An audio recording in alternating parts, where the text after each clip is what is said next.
The final season of The Expanse leaves us with the takeaway that the future may be radically different and unforeseeable to us, but it's crucial to do what we think is right in the present. A very wise woman I know once said, "You shouldn't believe what people say, just watch what they do." This is The Takeaway, brought to you by The Take, where we break down the endings of your favorite films and TV shows to get at the deeper meanings and messages they leave us with. In this episode, we're explaining the series finale of The Expanse. This season showed us just how difficult it is to maintain unity when you're facing prolonged periods of death and catastrophe. Planning for the future requires navigating a lot of complex details, and compromising in the center isn't always best. Meanwhile, as we see in a mysterious plot involving the proto-molecule on Laconia, what unfolds privately away from the center stages of politics or armed conflict might wind up having just as big an impact on the fate of the universe.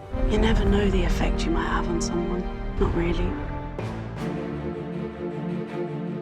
In the series finale, the Rocinante crew finally takes down Marco Inaros and his free navy by gambling on waking up the entities who destroyed the proto-molecule builders, turning their power against Inaros. If we push every bit of mass and energy we can through the ring all at once, and we time it all just right, we should be able to wake the entities up. The end echoes what happened at the end of Season 5, when those unknown aggressors then unexpectedly erased a Martian ship. Marco and his commanding crew are wiped away. But while this is an ingenious solution to their current problem, it could perhaps be at the expense of fueling a far more catastrophic future crisis. If we wake them up, they might stay awake. After all, the unknown aggressors are the ones who wiped out the ancient civilization that was so advanced it created the proto-molecule. These entities created the artifact and destroyed the proto-molecule builders, wiped out their whole civilization in an instant. And now we're using their rings. This sense that there are greater inhuman threats developing outside of most characters' understanding again mirrors our world's coming to terms with the catastrophic dangers of climate change, a war without any Marco Inaros-like human enemy. All that feels like a future problem to these characters, though. For now, defeating Inaros makes the leaders of Mars and Earth, including Christian Avasarala, very happy. There just remains the tricky business of negotiating a transport union to regulate passage through the rings, which we now know to be more treacherous than previously thought, as well as a key source of future power in the solar system. War doesn't end on the battlefield. It ends at the negotiating table. We all agree we must control traffic through the rings. Belters leader Kamina Drummer voices that yet again the Belters are being sidelined and expected to be happy with non-binding promises. An authority with 2 inner votes and only 1 for the belt isn't sharing power, it's a puppet show. We have a vote, so long as we can always be voted down. Holden pretends to be on the side of the compromising status quo. Easy, we're just talking here. Don't tell me to calm down. And thanks to being known and trusted by all as a neutral agent, he gets appointed president of a new independent transport union. But the moment Holden is given the post, he appoints Kamina Drummer as his VP and immediately resigns. It's a dramatic gesture of shifting power to the much harder line Belter, instead of continuing that old-school mantra of centrism and gradual progress that would likely have led Belters to be once again disempowered. Over and over we have been told we can trust the inners, that this time would be different, and it never was. It's notable here that Holden takes a stand during contentious but peaceful negotiations. The show makes the case that unity can be necessary in battle to defeat genuinely bad guys and save lives, but Holden's choice implies that in times of relative peace, it may not be right to compromise. It's more important to find a leader with vision and passion for the right ideals. It was the only way to secure the peace, the only way we all move forward together. Holden even leaves Avasarala out of his plans. You duplicitous little shit. Despite her shrewdness and for the most part fairness, Avasarala's traditionalist approach to Belters at this stage just isn't enough. You need to be reasonable. I will not be reasoned back into my place. In the face of impossible complex challenges, it can be easy to rationalize that ethical compromises are unavoidable. Yet Holden's and Drummer's final move reminds us that these moments of crisis are rare windows when power dynamics can be restructured. So it's then that prioritizing social justice and human rights is more important than ever. By the end of the episode, Holden, Naomi, and their crew are back to their norm, being relatively free agents with an unknown future ahead of them, but finding meaning in their Rocinante found family. In the final scene, Holden's brain starts racing ahead to the future, while Naomi tells him to take a break and just relish that they've solved today's problem and they're together. This final line delivers a key message that speaks both to the future of the Expanse and the state of our psyches today. With today's constant bad news cycle, we're all too aware that even when we resolve any challenge, mitigate it, or at least survive it, there are countless more that look worse on the horizon. In this environment, it's impossible to ever feel a sense of closure or unbridled hope. So what you need to do instead is pause when you can, appreciate when you have made progress, and take a breath before the next challenge. While the Season 6 finale is an end to this chapter, the finale intentionally lacks a degree of finality. The show creators have talked about continuing this greater story in a future form, and one of the novel series' authors, Ty Frank, called the finale a pause rather than a true end.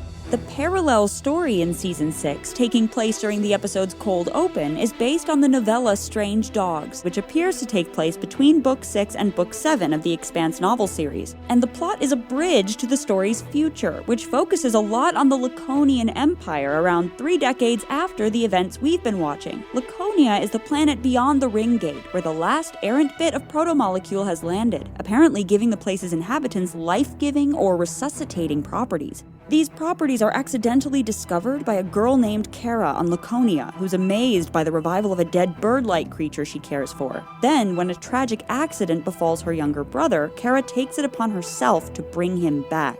I feel weird. What happened? You got hurt. Really hurt. Like, killed hurt. But his waxy black and blue eyes, and our one glimpse into his point of view, show that he's not the same, and seems to have elements of the protomolecule within him. Everything looks different. His parents find this sight so horrific that his dad even slashes him with a knife, only to watch the wound close up. Still, Kara sees positive potential in the protomolecule's abilities, and perhaps as a young child, she's not just naive, but also more open-minded. It's okay. If I die, the dogs will fix me. Separately, we even hear Clarissa, while referring to power armor created by the protomolecule, wonder if her dad's faith in the protomolecule wasn't totally off base. The things my father did, he tried to justify them by saying the protomolecule was the key to ensuring the survival of our species. Stuff like this makes him seem right. So we're invited to wonder, while it seems scary and dark, if there isn't something profoundly important, if not miraculous, in the protomolecule. And keep in mind, the violent, unknown aggressors were the ones who killed the protomolecule builders, not the ones who created this technology. Thus, Kara's plot in the Expanse's final season is foreshadowing that while our main characters are still focused on fighting the conflicts in front of them, like Marco Inaros, these matters will eventually become the distant past. Immediate conflicts can take up so much time and energy that bigger threats and bigger opportunities right under our noses can be overlooked. In the novel's future, Laconian ruler Winston Duarte will strive to use the protomolecule to achieve godlike immortality. We actually meet Duarte in the final season, but he might not draw a lot of attention if you haven't read all the books. Someone has to keep us safe. I don't know if I still can, and if I can't, nothing matters then anyway. And the belt will become the dominant power in our solar system, showing just how consequential Holden's choice to give power to Drummer turns out to be. I never thought I'd see Innes take orders from a belt. But it's significant that the most important developments in the protomolecule impacting the future of humankind are happening in the life of this random young girl, who doesn't seem to have much social status or importance in the greater political scheme of this world. Though we're often focused on the jockeying and infighting of who's in power, this narrative underlines that those people don't always wield as much actual power as they think. It's ultimately a younger generation who will have huge effects on where the world or the universe goes next. The intergalactic conflict ravaging the Expanse's universe in the final season is likely to make us think about large-scale problems in our world. Contaminants are still rising, even faster than before. As the battle against Inaros' Free Navy continues to cause mass casualties, the wearied spirit plaguing the characters directly echoes the phases of the COVID-19 pandemic. It was easier in the beginning. When disaster first happens, we all pull together to help each other. As initial displays of solidarity have given way to increasing polarization and politicizing of how to combat the disease. But when things don't get better, remembering that feeling of caring for each other is hard. hard. Season 6 of The Expanse points out how these global issues can tear people apart personally. We have all lost a great deal, some more than others. After long separations in Season 5, in Season 6, the tightly knit crew of the Rocinante are back together again, though they've lost Alex and are joined by Clarissa. You know you just gotta shoot out, right? That's the first time he said I was part of the crew. And later, Bobby Draper. Still, a sense of foreboding for big challenges ahead is reflected in how the crew have private pain and secrets. Clarissa Mao is trying to make up for her violent past, but running missions with the Rossi confronts her with more violence at every turn, and she learns that she's mortally ill. Naomi accepts that her son Philip has chosen his father Marco's side over hers, but she isn't sure she can bear being responsible for destroying her son in order to bring peace to the galaxy. Holden is taking responsibility for her feelings, which is why he disables a torpedo that might have been able to finish off Marco's ship once and for all. I can't be the one who kills your son. Jim, I can't be that to you.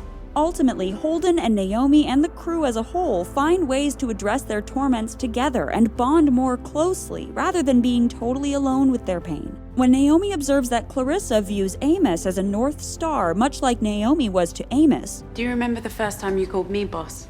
Clarissa calls you boss now. This completes Amos's transformation into full-fledged hero and mentor. He's an illustration of how what you do on an individual level can have a huge effect. He profoundly changed Clarissa's life in Season 5 and is pushing the whole Rossi crew to put their faith in her in Season 6, which is helping her become a powerful ally for their greater mission of prioritizing peace and humanity in universal conflicts. Outside of the Rossi, Drummer loses her family after Joseph is wounded and Michio decides to stay behind with him, and Drummer laments that she had wanted them not to fight but to build. You were builders. I wanted us to build something together. Philip is numbing himself through reckless partying and displays of arrogance, but after he feels remorse over impulsively killing his own friend, he confronts that all this stems from doubts over Marco's extreme win-at-all-costs methods. How do you do it? Do what? So easily cope with all the people we've killed? The finale's battle has classic hallmarks of both The Expanse and sci-fi in general. Different factions that unite to face difficult odds, wielding the bad guys' hubris as the ultimate weapon against them, but the fallout from these actions surprises us by refusing to fit formulas or cliches. The remaining Rossi crew and their prominent allies make it out alive. Suggestions of potential long-simmering romance between Amos and Clarissa or Bobby. You won't come with? With you? Or with you? Whatever. Aren't consummated, and instead the characters become even closer friends and more trusted colleagues.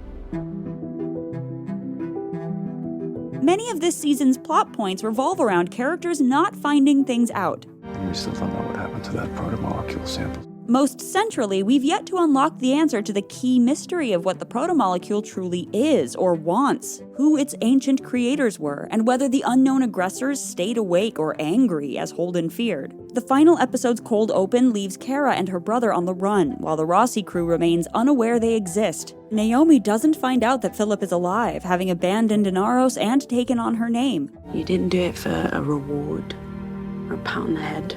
More important that someone else's life gets better, and for you to feel good about yourself.